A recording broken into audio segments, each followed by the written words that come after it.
পোলাও চালের উপকারিতা অনেক রয়েছে। প্রথমত যদি আমরা বলি, এটি একটি স্বাস্থ্যকর একটি খাদ্য যেখানে বিভিন্ন প্রকারের স্বাস্থ্যকর তরল পোষক উপাদান রয়েছে, যেমন প্রোটিন, ভিটামিন, মিনারেলস। দ্বিতীয়ত, পোলাও খাদ্যে উপভোগের জন্য একটি মজার অপশন, যা বিশেষত উৎসাহিত করে বিশেষ অনুষ্ঠানে।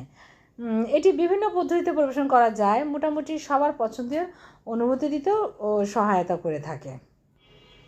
এছাড়া পোলাও চালে রয়েছে protein, carbohydrate, folic acid, iron এবং ক্যালসিয়াম ইত্যাদি পুষ্টিকর উপাদান এবং প্রচুর রয়েছে। এগুলোতে আয়রন, ক্যালসিয়াম প্রচুর আছে, যা কিনা আমাদের শারীরিক ও মানসিক স্বাস্থ্যের জন্য অনেক গুরুত্বপূর্ণ ভূমিকা পালন করে থাকে।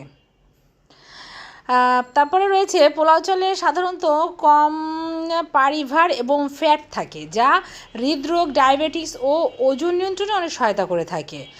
তাছাড়া পোলাও চাল পরিবেশকমূলক একটি খাদ্য, যা বিভিন্ন উৎসবে, সমাবর্তন অনুষ্ঠানে খুব প্রচুর উপভোগ করা হয় এবং এটি মনোনিবেশ ও আনন্দের জন্য মূল খাদ্য হিসেবেও হতে পারে। তারপরে দেখা যায় যে আমরা পোলাও চালটা সাধারণত খুব সহজে প্রস্তুত করতে পারি, বিভিন্ন সবজি, মাংস, খাবারের সাথে মিশিয়েও খেতে পারি। প্রায় সব পরিবারই এটা অনেক পছন্দের একটা খাবার হিসেবে বিবেচিত। এই সমস্ত উপকারিতা আমরা পোলাও ভাতের মাধ্যমে পেয়ে থাকি। তাছাড়া কোনো অকেশন হলে তো পোলাও ভাতের পোলাও চাল ছাড়া তো ভাবাই যায় না। বিরিয়ানি বলেন, ফ্রায়েড রাইস বলেন, তাছাড়া পোলাও চাল দিয়ে আমরা বিভিন্ন ধরনের ক্ষীর পায়েসও তৈরি করে থাকি। পোলাও চাল খুব সহজেই স্বাদিষ্ট। এটা একটি স্বাদের একটা খাবার এবং এটি খুব ভর্তিক্রিয়ার সম্ভাবনা ধরে রাখে, যা অনেক মজার খাবার তৈরি করার সুযোগ করে দেয়। পোলাও চাল ধর্মীয় ও সাংস্কৃতিক উৎসবের অবিচ্ছিন্ন অংশ হিসাবে উৎসাহিত করে থাকে এবং লোকের এটি স্বাদ ও রসিকতার উপভোগও করে তোলে। পোলাও চাল বিভিন্ন অনুষ্ঠানে পরিবার ও বন্ধুদের সমন্বয়ে ব্যবহৃত হতে পারে, যা সামাজিক সম্পর্কের বৃদ্ধি দেয়। পোলাও চাল ব্যবসায়ী ও প্রতিষ্ঠানে খাবার হিসেবে প্রচলিত, যা কর্মীর উৎসাহ ও কাজের ক্ষমতা উন্নত করতে সহায়তা করে থাকে। তাছাড়া পোলাও চাল বিভিন্ন স্টাইলে পরিবেশন করা যায়, যা একটি পার্টি বা উৎসবের একটি আকর্ষণীয় বিকল্প হতে পারে। এই সমস্ত উপকারিতার সমন্বয়ে পোলাও চাল একটু অত্যন্ত পছন্দের এবং উপকারিতামূলক খাবার হিসেবে প্রস্তুত হতে পারে। এছাড়া পোলাও চাল একাধিক রকমের প্রকারও রয়েছে, যেমন বিরিয়ানি বলুন, তেহারি বলুন, মুরগির পোলাও বলুন এবং শুটকি পোলাও বলুন, কেমন পোলাও, মিষ্টি পোলাও, গোবিন্দভোগ পোলাও ইত্যাদি। প্রত্যেকটি রকমের পোলাওতে বিভিন্ন স্বাদ ও রং রয়েছে এবং তাদের সম্পর্কে নির্দিষ্ট উপকারিতা ও বৈশিষ্ট্যও আছে।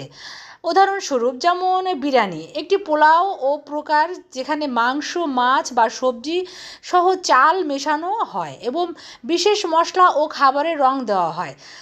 তাহারি একটি অন্যত্র ধরনের পোলাও, যেখানে শুকনা ফল, সবজি বা মাংস দিয়েও পোলাও তৈরি হয়। এছাড়া বিভিন্ন রকমের পোলাওতে বিভিন্ন ধরনের মশলা, তেল ও অন্যান্য উপকার ব্যবহার করা হয়। পোলাও চালের রূপ, স্বাদ ও বৈশিষ্ট্য নির্ভর করে মূলত স্থানীয় সংস্কৃতি পরিবেশের উপর। উদাহরণস্বরূপ বলতে গেলে, বাঙালি পোলাও সাধারণত মিষ্টি হয়, যেমন মিষ্টি পোলাও, আর উত্তর ভারতীয় এবং পাকিস্তানি পোলাও সাধারণত বেশি মশলা ও সাদা রং ধারণ করে থাকে।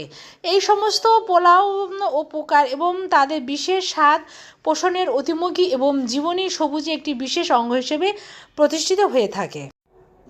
বিস্তারিত তথ্য দিতে গেলে এটাও বলতে হয় যে পোলাও একটি খাদ্য পণ্য, যা প্রায় সমস্ত দেশে পরিচিত এবং প্রিয়। পোলাও তৈরি করার জন্য সাধারণত ধানের পালক, যেহেতু এটি অত্যন্ত স্বাস্থ্যকর ধান, ব্যবহার করা হয়। এটি একটি লো ফ্যাট এবং লো কোলেস্টেরল এবং হাই ফাইবার খাদ্য হিসাবে পরিচিত। পোলাও চাল প্রক্রিয়া বিশেষ মশলা ও স্বাদের জন্য পানি ও অন্যান্য উপাদান সহ চালের সাথে মেশানো হয়। চালে মাছ, মাংস, ডিম, শাকসবজি, কিছু মশলাপাতি ব্যবহার করা হয়ে থাকে। পোলাও একটি খাবার যা মূলত উৎসাহিত করে বিশেষ অতিথি ও উৎসবে পরিবারের সদস্যদের সঙ্গে এবং খাবারের অভিজ্ঞতা বরং সামাজিক সংলগ্নতা ও মনোরম সময় বিতানোর জন্য। তাছাড়া পোলাও একটি সুপারিশকৃত একটি খাবার হিসেবেও পরিচিত এবং বিভিন্ন রকমের স্বাদও পাওয়া যায়, যেমন মিষ্টি পোলাও, বিরিয়ানি, তাহারি, গোবিন্দভোগ ও মুরগি পোলাও ইত্যাদি। এটি একটি খাবার হিসেবে অনেক পছন্দ করে, যেমন কোনো বিয়ের অনুষ্ঠানে উপভোগ করা প্রাণপণ্য, বিকেলে ও বিশেষ অনুষ্ঠানের ক্ষেত্রে এটা ব্যবহৃত হয়ে থাকে। সার্বিক দিক থেকে বলতে গেলে পোলাও একটি খুবই সুস্বাদু এবং ক্যালসিয়াম আয়রনযুক্ত একটি খাবার, পুষ্টি